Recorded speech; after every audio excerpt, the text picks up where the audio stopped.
Elephant রোডের একটা বিশাল ভূমিকা আছে। বাংলাদেশের মুক্তিযুদ্ধের আগের গণতান্ত্রিক আন্দোলন সরাসরি জড়িত। তো সেই কারণে আমি করতালির মাধ্যমে এলিফ্যান্ট রোডবাসীকে ধন্যবাদ জানাচ্ছি। আজকে এখানে অনেকেই উপস্থিত আছেন। আমার আরেক প্রিয় বড় ভাই মুক্তিযোদ্ধা মোস্তফা মহসিন মন্টু আজকে অবশ্যই একটা একগুচ্ছ মুক্তিযোদ্ধা ছিল এখানে। ওই যে একজন কিছুটা স্মৃতিচারণ করলো, আমি ধন্যবাদ জানাই। আসলে সময় কম, আরেকদিন আপনারা ডাকবেন, খোঁজ গল্প করবো আপনাদের সাথে। সেদিন মুক্তিযুদ্ধ সহ আরও বিভিন্ন কিছু ছাত্র রাজনীতি অনেক কিছু, কারণ আমি নর্ডার্ন কলেজ থেকে ইন্টারমিডিয়েট করার পরে এই ঢাকা কলেজে ডিগ্রিতে ভর্তি হই। এখানে আরও অনেক ইতিহাস, বিশেষ করে যেহেতু মুক্তিযুদ্ধের আগে থেকেই ছাত্র রাজনীতির সাথে জড়িত ছিলাম, তাই মুক্তিযুদ্ধের সাথে জড়িত ছিলাম, মুক্তিযুদ্ধ সংগঠকের ব্যাপারে জড়িত ছিলাম, অনেক স্মৃতি, সেগুলো পরে বলবো। আমার সাথে এখানে আমার যেহেতু আমি দল করি, একটা দলেরও অনেক এই এলাকার নেতৃবৃন্দ এখানে উপস্থিত আছেন, আপনারা জানেন, তাকে চিনেন। আমাদের হাজী জাহাঙ্গীর পাটোয়ারি আমাদের আগে এখানকার সাধারণ সম্পাদক ছিল। আমাদের আরেক ছাত্র নেতা, সে লন্ডনে ছিল, আবার এখানে চলে আসছে এখন রাজনীতি করার জন্য, আনোয়ার হোসেন টিপু। তারপরে এখানে আমাদের আমির হোসেন আছে, সাধারণ সম্পাদক 18 নম্বর ওয়ার্ডে। তারপর মোহাম্মদ শিমু আছে, সিনিয়র সহসভাপতি, মোহাম্মদ জাহাঙ্গীর আরও অনেক আছে, নাম বলতে গেলে অনেক, যেহেতু এলাকাবাসীর নাম বলি না, তোমাদের সবার নাম বলতে গেলে তো অনেক সময় লাগবে। তো সবাইকে আমি ধন্যবাদ জানাই। এবং আজকে আমি আপনাদেরকে ধন্যবাদ জানাই যে এখানে আপনারা আমাকে আমন্ত্রণ জানিয়েছেন এবং আপনাদের সাথে মিলিত হওয়ার সুযোগ করে দিয়েছেন। যদিও আমি জানি যে আপনাদের অভিজ্ঞতাটা অনেক তিতা, অনেক মধুর, কারণ এখানের সিটি কর্পোরেশনের সাথে সম্পর্কটা আপনাদের তত ভালো হওয়ার কারণ নাই, কারণ এখানে আবর্জনা একটু বৃষ্টি হলে পানি জমে যায়। তো সেই কারণে ঢাকা সিটির প্রশাসককে অন্তত ওই ভালোভাবে সাদর আমন্ত্রণ জানানোর মতো অনেকের হয়তো মন মানসিকতা নাও থাকতে পারে, কিন্তু আমি আজ সালাম, আমি মনে করি যে আমি আপনাদের লোক, আপনাদের পাশে আছি। সমস্যা আছে, ইনশাআল্লাহ সমস্যাগুলো সমাধান করে দেবো, এটা অন্তত আমি বলতে পারি। কারণ মানুষ পারে না এমন কোনো কাজ নাই, এমন কোনো কাজ নাই। কাজে আমি বলেছি যে এটা হয়তো 1 মাস 2 মাসে সম্ভব না, কিন্তু 1-2 বছর অবশ্যই সম্ভব। এবং আমি তো বলেছি, যদি আপনাদের এখন আমাদের মাননীয় প্রধানমন্ত্রী তারেক রহমান আমাকে প্রশাসক দিয়েছেন, আগামীতে যে নির্বাচন হবে সেই নির্বাচনে যদি আপনারা মেয়র বানান, তাহলে আমি বলতেছি যে 2 বছরের মধ্যে ঢাকা শহরের ম্যাক্সিমাম প্রবলেম ইনশাল্লাহ সলভ করে ফেলবো আপনারা। এটা সম্ভব। এর আগে এখানে আমি আসছিলাম, বৃষ্টি হয়েছিল, সেসব পলাশ কোথায় গেল, ও বলছিল আমাকে, তারপর আসছিলাম, সেখানে আসার পরে আপনাদের সাথে কথা হয়েছে, প্রবলেমগুলো দেখেছি। তো এখানে এখানে আমার সভাপতিও বক্তব্য দিয়ে গেল, সেও জানে, সে আপনাদের এলাকার লোক, জাহাঙ্গীরও জানে, এরাও সবসময় বলে। তো কাজেই যে এই সমস্ত সমস্যাগুলো, আমার একজন ইঞ্জিনিয়ার এখানে আছে, আমাদের ময়লার বা আদার্স যে সমস্ত সমস্যা দেখবে তারাও এখানে আছে, তারাও আমার সাথে আসছে, তারা জানে। এবং আপনারা বলছেন, যেটা শাফি যেটা বলল, যে আপনারা পাবলিক টয়লেটের কথা বলছেন। জয়, এখানে কি পাবলিক টয়লেটের জায়গা আছে কোথাও?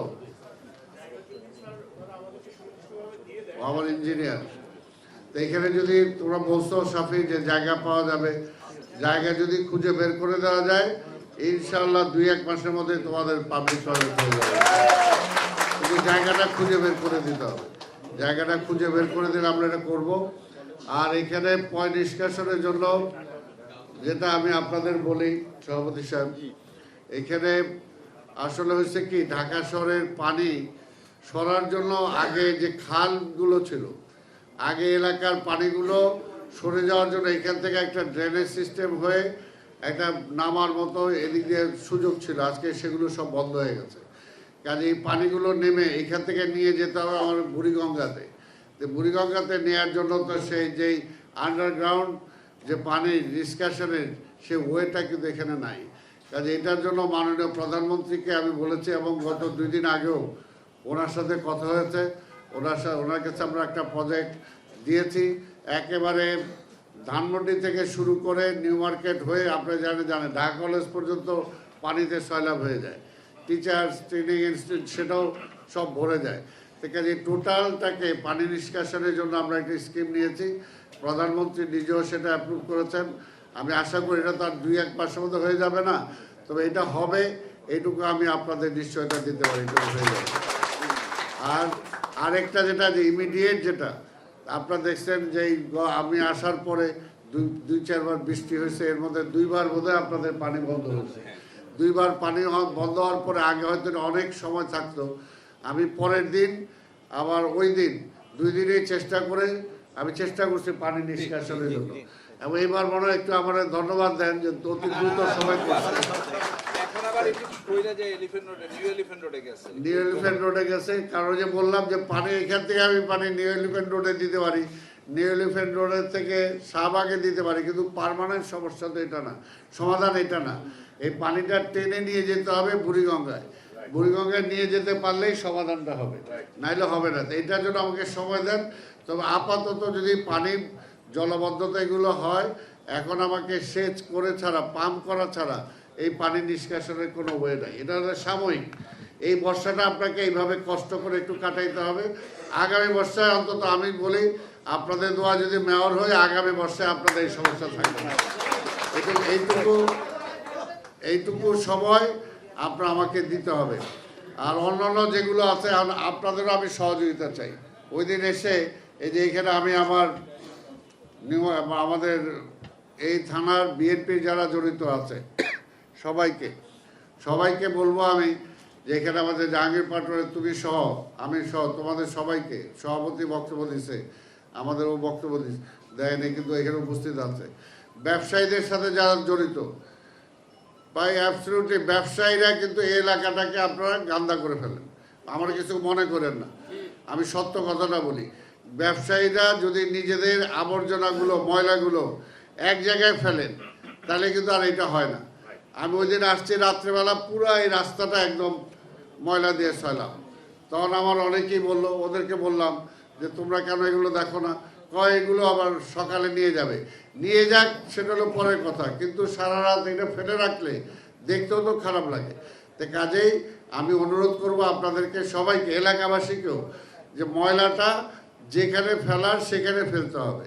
আর যত্রতত্র না ফেলে একটা ডাস্টবিন বা নিজেরা তো একটা গার্বেজ বক্স বা টিন যেটাই আমরা ব্যবহার করতে পারি, অন্তত বাড়ির ময়লাগুলো বা দোকানের ময়লাগুলো আর পরিষ্কার হলো, আর সব দোকানগুলো মিলে যদি ঝাড়ু দিয়ে আইনা রাস্তার মধ্যে ফেলায় দেন, তাহলে তো রাস্তাটা আবর্জনা হবেই।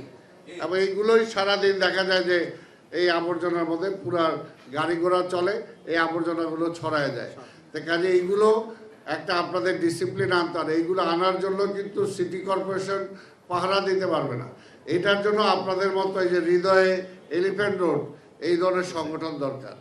আগে সোশ্যাল সংগঠন ছিল অনেক জায়গায়, নিজেরাই নিজেদের সব কিছু কাজকর্মগুলো আমরা করতাম। ছোট সময় আমরা নিজেরা রাস্তা ঝাড়ু দিয়েছি, পরিষ্কার পরিচ্ছন্নতা আমরা নিজেরা করেছি, কিন্তু এখন কিন্তু আমরা সেটা করি না। নিজের অজান্তেই আমার এখানে যা ছিল আমি যাওয়ার সময় রাস্তায় ফেলাই দিয়ে যাই, বা উপরে 3 তলা 4 তলা থেকে ঢিল দিয়ে রাস্তার মধ্যে আমি ফেলাই দিই। এই যে অবস্থাগুলো তুমি ঠিক করো না। তোমাদের দোকানদারদেরও এই অবস্থা। তোমাদের দোকানদারদের যেটা বললাম, সবাই যদি এখানে ম্যাক্সিমাম তো কমার্শিয়াল এরিয়া, কাজে দোকানদাররা যদি সব কিছু ঠিক হয়ে যায়, একটু পরিষ্কার থাকে, একটু ক্লিন থাকে, যে আমার দোকানে ময়লাগুলো আমি একটা বক্সে রাখবো, তাই না, একটা বক্সের নির্দিষ্ট একটা বক্সে রাখবো, তারপরে এগুলো আমাদের ওই পরিচ্ছন্ন কর্মীরা নিয়ে যাবে। এখানে আপনারা বলছেন যে, হ্যাঁ সাফি বলছে যে এখানে পরিচ্ছন্নতা কর্মী বাড়িয়ে দেওয়া দরকার। এইটাও আমি জয়, এটা পয়েন্টে রাখো, এখানে আমরা বাড়ায় দেবো ইনশাল্লাহ। পরিচ্ছন্নতা কর্মী আমরা বাড়ায় দেব, কিন্তু আপনারা নিজেরা পরিচ্ছন্ন রাখেন, নিজের ড্রেসটা পরিচ্ছন্ন রাখেন, নিজের মুখটা পরিষ্কার রাখেন। বাংলাদেশের মুখটা হলো ঢাকা, তো ঢাকাটাকে কেন আমরা পরিষ্কার রাখি না? আজকে সারা পৃথিবীর মধ্যে ঢাকা হলো সবচেয়ে বায়ু দূষণের মধ্যে নাম্বার 1 হয়। এটা তো আমাদের জন্য মানে কোনো, তাই না, লজ্জাস্কর ব্যাপার। এটা খালি আমি প্রশাসক হিসাবে না, ঢাকায় যারা আমরা বসবাস করি আমাদের সবার জন্য, কাজে এটা যে আমরাই পারি, আমি তো বলি আমরাই পারি, কারণ এখানে আমি সবসময় বলি 50-50 দায়িত্ব, সিটি কর্পোরেশনের দায়িত্ব 50%, জনগণের দায়িত্ব 50%। যদি এই 100% হয়, আমরা যার যার দায়িত্বটা পালন করি, তাহলে ঢাকা শহর অপরিষ্কার থাকবে না, অপরিষ্কার থাকতে পারে না। আজকে শুধু আপনারা যদি এলিফ্যান্ট রোডবাসী, আপনারা এই রোডে যারা বসবাস করেন, যারা ব্যবসা করেন, আপনারা যদি খালি মনের থেকে ঠিক করেন যে এই রাস্তায় আমি ময়লা ফেলবো না,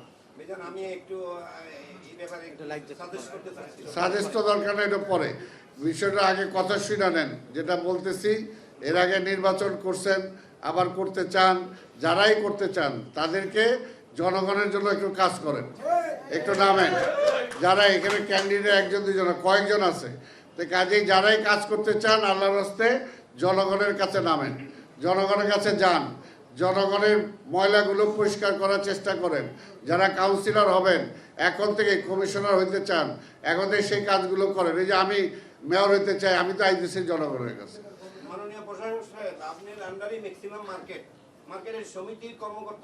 আমি ডাকতেছি, হ্যাঁ ঠিক আছে, ওকে, আপনার সাজেশনটা ভালো। এটা অলরেডি আমরা ডিসাইড করছি, ঈদের পরে আমরা নিয়ে বসবো, অলরেডি এর মধ্যে বসছি, শুধু মার্কেট সমিতিগুলো বাকি আছে, তাদেরকে নিয়ে আমরা বসবো, বলে আমরা এগুলো সিদ্ধান্ত দিয়ে দেব। এর জন্য তো আমি বলছি যে আমি বিশ্বাস করি, আমি যে বলছি 2 বছরের মধ্যে সম্ভব, এটা আমি একা পারবো? একা না, এটার জন্যই সবাইকে নিয়েই, আপনাদের সবাইকে নিয়েই এটা সম্ভব। কেন সম্ভব না? এই দেশ স্বাধীন করছি না আমরা।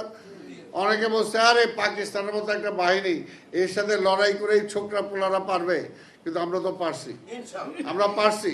কাজে এখনো বলতে চাই, এই ঢাকা শহরকে এখন যেমন সারা পৃথিবীতে সবচেয়ে আবর্জনার শহর, সবচেয়ে দুর্গন্ধময় শহর, সবচেয়ে দূষিত বায়ুর শহর, আমরা সেখান থেকে ভালোর দিক দিয়ে 1 নম্বরে নিয়ে যেতে পারি। কি বলে, আমরা পারি না? আমরা নিয়ে যেতে পারি। কাজে সেটার জন্য আমাদের সবাইকে শপথ করতে হবে। আগে দেখেন কলকাতা শহরটা কি ছিল, একে ডাস্টবিনের মতো ছিল, এখন তো এরকম নাই। অন্যান্য শহর কি ছিল সেরকম নাই। কাজে আমরা পারবো না কেন? আমরাও পারবো, আমি বিশ্বাস করি। যদি আপনারা আমাকে সাহায্য করেন, যদি আপনারা আমার সাথে থাকেন, এবং এখানে সবাই মিলে সেই সাহায্যটা করতে হবে। আজকে যেমনি আজকে হৃদয় এলিফ্যান্ট রোড সোসাইটি আগায় আসছে, তারা এই যে একটা ব্যাগ তৈরি করছে, এই ব্যাগের মধ্যে যদি কোরবানির আবর্জনা সেগুলো যদি তারা সেখানে ফেলে, এবং সেগুলো দিয়ে যদি আমার সিটি কর্পোরেশনের যারা কর্মচারী আছে তারা যদি এগুলো নিয়ে যায়, তাহলে তো এলাকাটা দূষিত হবে না। ঠিক তেমনিভাবে সিটি কর্পোরেশনের পক্ষ থেকে এই কোরবানিকে কেন্দ্র করে 75টি ওয়ার্ডে আমরা ব্লিচিং পাউডার দিতেছি 46 টন, 46 টন ব্লিচিং পাউডার আমরা দেবো। স্যাভলন দেবো আমরা 210 গ্যালন, 210 গ্যালন মানে 1050 লিটার আমরা স্যাভলন দেব। এবং এই যে ব্যাগ এইখানে হৃদয় এলিফ্যান্ট রোড সোসাইটি করছে, আমরা একটা ব্যাগ দিচ্ছি, আমরা এই ব্যাগ দিব প্রায় 1,40,000 পুরা ঢাকা শহরে আমরা দিব, যাতে এই কোরবানির পরে যে বর্জ্যটা হবে সেই বর্জ্যটা আপনার ওই ব্যাগে ফেলবেন, ব্যাগে না ফেলে যাতে অন্য যত্রতত্র ফেলেন না, আল্লাহর রাস্তে ফেলেন না, তাহলে ওই এলাকাটা।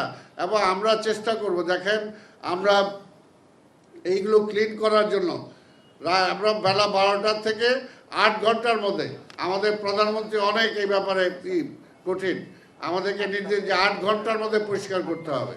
বেলা 12টা থেকে 8 ঘন্টার মধ্যে আমরা এই শহর পরিষ্কার করবো ইনশাল্লাহ। তো সেই ব্যাপারে আপনাদের সহযোগিতা দরকার।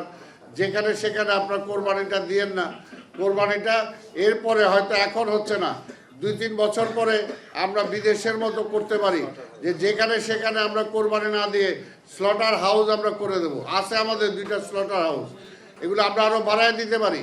কারণ দেখেন আপনার কে কীভাবে নেবেন জানি না, যখন এই যে আপনার বাড়ির সামনে রোডের মধ্যে যখন কোরবানিটা দেন, এই শিশু বাচ্চারা যখন একটা দেখে যে জীবন্ত একটা প্রাণীকে আপনি কিভাবে মারতেছেন, সাইকোলজিক্যালি কিন্তু একটা বাচ্চা নিতে পারে না, নিতে পারে না।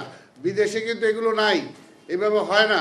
বিদেশে একটা সিস্টেমের মধ্যে দিয়ে হয়, কেউ দেখেও না যে কিভাবে কোরবানি হচ্ছে, কেউ দেখেও না।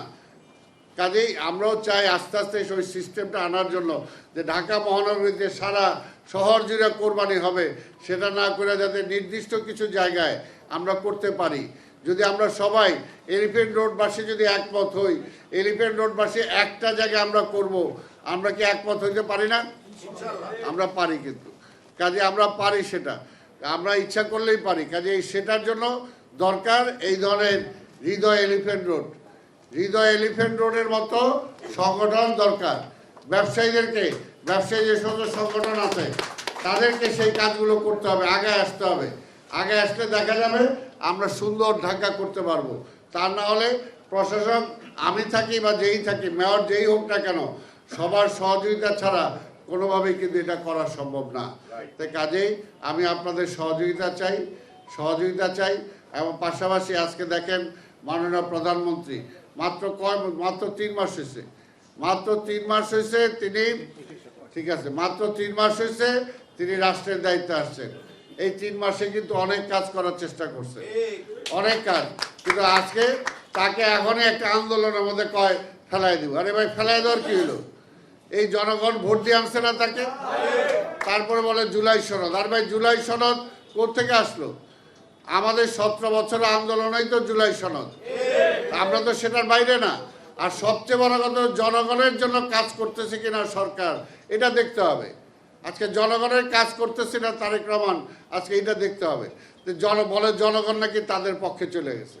আরে ভাই, 3 মাস আগে ভোট দিল তারেক রহমান রে, নিরঙ্কুশ ভোট দেওয়া তারেক ক্ষমতায় দিল, আর বলে জনগণ নাকি তাদের পক্ষে চলে গেছে। ওয়েট করেন, একটু ধৈর্য ধরেন। এই জন্য আমি ওই এক জায়গায় বলছি, রুখো যারা, ফেরো, দেখো, তাই না? একটু ধৈর্য ধরেন, দেখেন যে মানুষ কি বলে। আরে ভাই, মানুষ তো ওইটাই বলে। মানুষ তারেক রহমানের প্রধানমন্ত্রী বানাইছে 5 বছরের জন্য, সময় দিছে। তা আপনারা একটু সময়টা ধৈর্য ধরেন না। কিন্তু তারা ভয় পায় যে এই অল্প সময় তারেক রহমান যে কাজ করছে, 5 বছর যদি কাজ করে ফেলে তাহলে আর তাদের কিছু বলার থাকবে না। এই কারণে ভয় পায়। তো সেই কারণে আমরা যেটা বলি যে আসলে আমরা চাই আসেন মিলেমিশে দেশটাকে চালাই, গণতান্ত্রিক পথে আমরা আনছি। আমরা গণতন্ত্রটাকে রাখার জন্য চেষ্টা করি। বিশ্বাস করেন, আমরা এই যে এক ভাই বললো যে আমি বক্তব্য দিচ্ছি, বিশ্বাস করেন আমি এখনো বলি, সেই সময় আমার বক্তব্যগুলো যদি সেই সময়ের প্রধানমন্ত্রী শুনতো তাহলে কিন্তু তার পালাইতে হইতো না, কি বলছি যে গণতন্ত্রটা রাখেন, নির্বাচনের মাধ্যমে সরকার পরিবর্তনের পথটা বন্ধ করেন না। যদি সেটা না করতো তাহলে কিন্তু আজকে অবস্থা হইতো না। এই জন্য ধৈর্য ধরেন একটু। নির্বাচিত সরকার 5টা বছর সময় দেন, 1-2 বছর দেখেন না, 1-2 বছর দেখার পরে সরকার কতটুকু কাজ করলো, তারপর যদি না হয় তারপরে বললেন। কাজে দলীয় কর্মী দিয়ে আন্দোলন করে আপনি ফেলাই দিবেন, আর বিএনপি কি ঘরে বসে থাকবো নাকি? এর জন্যই বলি যে আন্দোলনের কথা বলে দেশটাকে আর পিছাই দিয়েন না। আজকে সারা পৃথিবীতে একটা অর্থনৈতিক মন্দা চলতেছে, মধ্যপ্রাচ্যে যুদ্ধের কারণে, আজকে তেলের দাম বেড়ে যাওয়ার কারণে সারা পৃথিবীতে একটা অর্থনৈতিক মন্দা, বাংলাদেশেও সেটার বাইরে না। কিন্তু আপনারা যদি এখন আবার একটা বিশৃঙ্খলা করেন, দেশটা তো আরও রসাতলে যাবে, কাজে ধৈর্য ধরেন, একটু সময় দেন, 2-3 বছর সময় দেন, দেখেন না তারেক সাহেব কতটুকু পারে কি পারে না। তারপর না পারলে তো পাবলিকই বলবে। আপনারা তো পাবলিক না, আপনারা তো জামাতের লোক, আপনারা তো অমুক দলের ছাত্রদের লোক, কাজে আপনারা তো পাবলিক না। পাবলিক কি বলে সেটা শুনেন। পাবলিক তারেক রহমানের ক্ষমতায় দিছে 5 বছরের জন্য। তারেক রহমান যে ম্যানিফেস্টো দিছে সেই ম্যানিফেস্টো অনুযায়ী তো সে কাজ করবে, ওটাকে আপনার অনুযায়ী কাজ করবে। এই যে সিটি কর্পোরেশনটা 18 মার্চ ছিল, এই যে তত্ত্বাবধায়ক সরকার একেবারে ডুবাই দিছে। আমি বলি যে 18 বছর পিছাই দিছে বাংলাদেশটা। এই 18 মাসে ওই সরকার 18 বছর পিছাই দিছে। এই যে দেখেন হামে বাচ্চারা মারা যাচ্ছে, এই দায়িত্বটা কার? এই দায়িত্বটা ওদের। সেই সময় টিকা আনে নাই, মারা যাচ্ছে। আজকে ঢাকা শহর দেখেন রিক্সার জাম হয়ে, কথা বলিস না, রিক্সার জাম হয়ে গেছে। এই রিক্সা কখন আসছে? এই 5ই আগস্টের পরে আসছে, আগে আসছে? আসে নাই। আজকে পুরা রাস্তাঘাট সলভ। আজকে হকারের সব, তোমরা অনেকেই আছো, তারপরেও বলি আজকে হকারের সব রাস্তাঘাট বন্ধ হয়ে গেছে। এখানে এইভাবে তো চলতে পারে না, একটা সিস্টেম হইতে হবে। এলিফ্যান্ট রোড ব্যবসায়িক এলাকা, তাই বলে আমি সব রাস্তায় কি হকার বসায় দিব? তাহলে প্রত্যেকটা একটা সিস্টেমের মধ্যে আসতে হবে। এই সিস্টেম ওই 18 মাস তারা কিছুই করে নাই, বড় তারা পিছায় দিছে, দেশটারে পিছায় দিছে। এর জন্যই দেশ চালানো অত সহজ না। আস্তে আস্তে চালাইতে দেন, তারেক রহমানের চালাইতে দেন, গণতন্ত্রটা রাখেন, আবার নির্বাচন করবেন। নির্বাচনে যদি জনগণ তারেক রহমানের পছন্দ না হয়, আপনার পছন্দ হইলে আপনার ভোট দিবে। এটা এত সহজ না তো। আপনাদের চরিত্র 71 তো মানুষ দেখছে, ভুলে গেছে। সেই কারণে এত ভুলার কথা না তো। তাই আমরা বলি রাজনৈতিক বক্তব্য আমি দিতে চাই নাই, রাজনৈতিক বক্তব্য দিতে চাই নাই, দিচ্ছিও না। আমি আশা করব এলিফ্যান্ট রোডবাসী আজকে যে একত্রিত হয়েছেন, আমাদের সবাইকে একত্রিত হতে হবে। যে মত পোষণ করেন না কেন, যে রাজনৈতিক দলের সমর্থন করেন না কেন, কিন্তু ঢাকা শহরটা তো আমার। এই ঢাকা শহরে এই রাস্তাটা যদি ভালো থাকে, এই রাস্তা দিয়ে সবাই যাবে। এই ঢাকা শহরে যদি পচা গন্ধ থাকে, এটা কিন্তু জামাতের কান নাকেও যাবে, বিএনপির নাকেও যাবে, অন্যদের নাকেও যাবে। তো সেই কারণে আমরা আসেন ঢাকা শহরটাকে সুন্দর করি। সেগুলো করার জন্য আমি এখানে এখন আজকে ঢাকা শহরে আমি আপনাদের ধন্যবাদ দিতে চাই হৃদয় এলিফ্যান্ট রোড সোসাইটি, যে আপনাদের এখান থেকে আজকে আমার ঈদের এই কর্মসূচির আমি উদ্বোধন করবো। আমি এখানে যেটা আগেও বলেছি, 75টি ওয়ার্ডে মোট ব্লিচিং পাউডার 46 টন আমরা দেব, স্যাভলন দেব 210 গ্যালন, অর্থাৎ 1050 লিটার, এবং বায়োডিবল ব্যাগ 1,40,000 ব্যাগ দেব, যেটা আমি এইখান থেকে উদ্বোধন করব। এরপরে আজকে থেকে সারা ঢাকা শহরে এটা বিলি শুরু হবে। তা আমি আপনাদের আবার হৃদয়ে এলিফ্যান্ট রোড সোসাইটিকে ধন্যবাদ জানাই, আজকে এখানে আমাকে আসার সুযোগ করে দিয়েছেন, আপনাদের সাথে কথা বলার সুযোগ করে দিয়েছেন। আবার কিছু রাজনৈতিক কথাও বললাম, কিছু মনে করেন না, দেশের জন্য। কাজেই এবং আপনারা আমাকে সমর্থনের কথা বলেছেন যে আগামীতে মেয়র নির্বাচনে চান কি? আপনারা চান তো আমারে? ঠিক আছে তো নাকি? আপনাদের সবাইকে ধন্যবাদ। ইনশাল্লাহ যদি মেয়র হতে পারি, যেটা আমি বারবার বলছি, এখনো বলি, 2 বছরের মাথায় আপনাদের সবাইকে নিয়ে এই ঢাকা শহরের চেহারা পাল্টে না দিতে পারলে 2 বছর পরে ছেড়ে দিয়ে যাবো। আপনাদের সবাইকে ধন্যবাদ। খোদা হাফেজ। বাংলাদেশ জিন্দাবাদ। বলেন।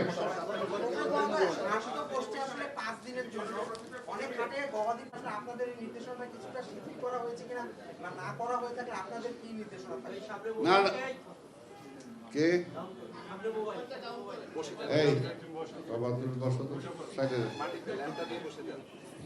আমাদের কোনো শিথিলের কোনো বিষয় নাই।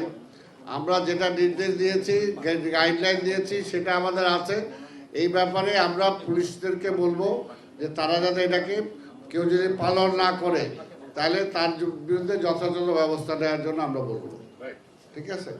আপনাদের সবাইকে ধন্যবাদ। এখন আমি এটার প্রেসিডেন্ট সেক্রেটারিকে বলবো যে আমার কাছ থেকে গ্রহণ